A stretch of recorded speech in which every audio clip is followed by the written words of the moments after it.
I want to start this chapter by saying that I won't be doing a full demo like the previous chapters. This chapter is all about the concepts of clusters using multiple machines and then putting your grid onto those clusters. You will most likely need help from your sysadmins or infrastructure teams if you'd like to implement this at work, but I will still provide some helpful links to some Hello World and do-it-yourself tutorials if you would like to play with some simple clustering on your local machine. We ended the previous chapter by using Docker Compose to easily create and scale our Selenium grid using containers. However, your machine can only scale so far before running out of resources.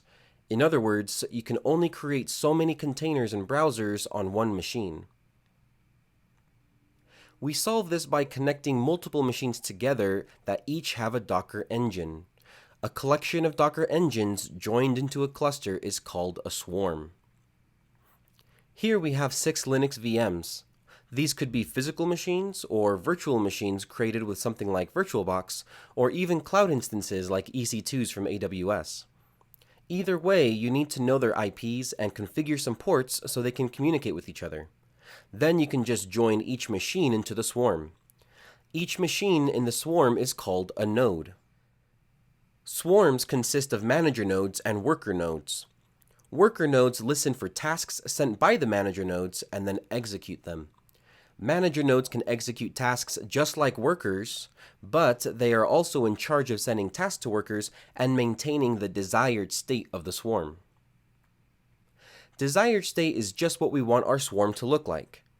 If our desired state was to have 6 nodes with 3 managers and 3 workers, where the lead would have the hub and the rest of the nodes would have one or more containers of Firefox browsers, then Docker Swarm would make sure that its actual state always matched the desired state. So if our hub and one of our worker nodes went down or got stale or anything else for whatever reason, then Docker would detect this and spin up an entirely new lead manager with a hub and a worker with a new Firefox container for us automatically. We wouldn't have to move a finger. That is pretty impressive. The final piece to talk about is the Docker stack. A stack is a group of interrelated services that share dependencies and can be orchestrated and scaled together. Goodness, long words like interrelated. I probably wouldn't have known how to spell that if you asked me to. But let's dive a little bit deeper. We used Docker Compose up when we needed to scale containers on our one machine. Docker Stack does the same thing, but allows us to deploy our services across an entire swarm in one command. The best part is that you can even use the same Docker Compose YAML file you were using before. Granted, you'll probably make a few tweaks here and there, but then you just run docker stack deploy, and the same thing happens just like when we use Docker Compose up. We spin up an entire grid with all of the containers and services we needed. So how do you get started with Docker Swarm? Well, it's pretty easy. I just need to make sure that Docker is up and running on my machine, and then I'll open a command line.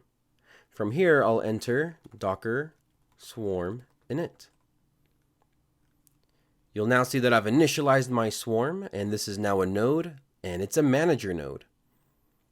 I can confirm this by going docker node ls to list my nodes, and sure enough, this is ready, active, and is a lead manager.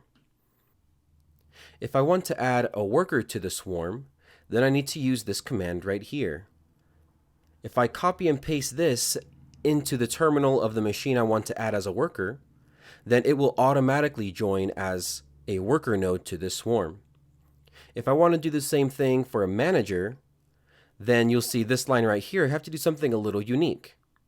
To add a manager to the swarm, run a docker swarm join token manager, and then follow those instructions. So we'll paste that here, hit enter, and sure enough, we have this command right here to copy and paste into the terminal of another machine. Now, one thing to note is this one right here, as well as the worker command, look identical. The biggest difference is that right here, they have different endings to their tokens. That is how Docker knows whether to add that machine as a worker node or as a manager node. So make sure that you take that into account. And now we can add as many worker nodes and as many manager nodes as you'd like. This is what makes scaling your tests so simple. You can scale your swarm as big as you need and as many containers as you need to really reduce those run times. And look how easy it was for us to get a swarm going in the first place. This is a dream for developers and testers, and I love it. So real quick, let's review the steps to get started with Docker Swarm. First off, you need to have more than one machine, and Docker must be installed on each.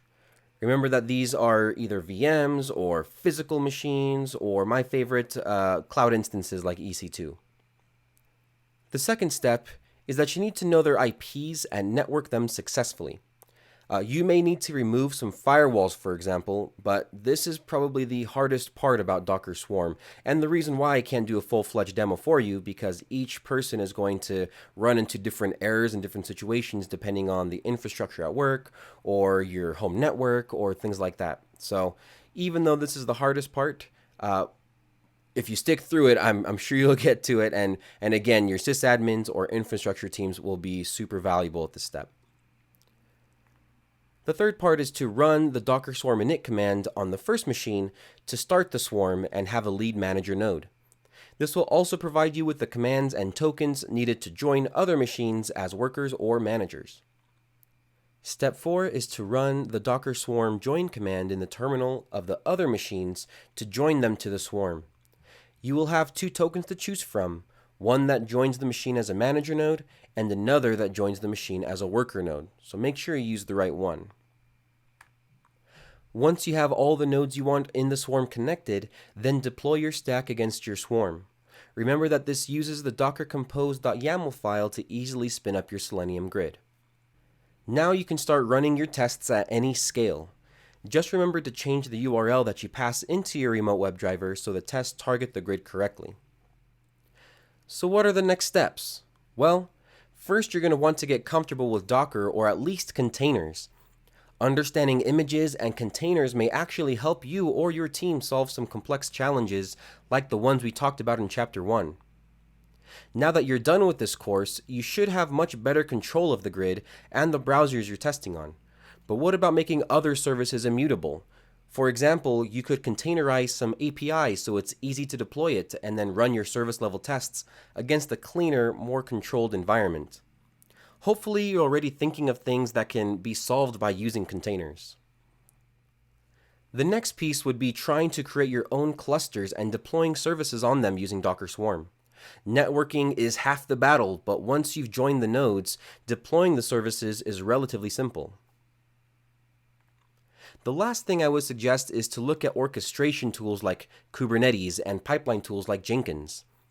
Docker Swarm does a great job of scaling containers by clustering machines, but you'll soon find that it can be pretty difficult and complex. Tools like Kubernetes are made to make orchestrating swarms super easy. If you're also close to the pipeline side of things, then it would be helpful not just to understand how your tests are triggered and run in the pipeline, but also if there are some Dockery things that you can do in a pre or post step.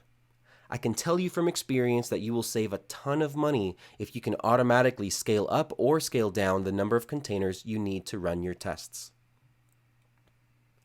And with that, we have finally arrived at the end. Make sure to check out the notes of each chapter for helpful links and resources, especially this one. And thank you to everyone who helped me with this course, and a huge thank you for watching it. Please feel free to reach out to me on either LinkedIn or Twitter. I'd love to hear any questions, any feedback, or even experiences you have. Thanks.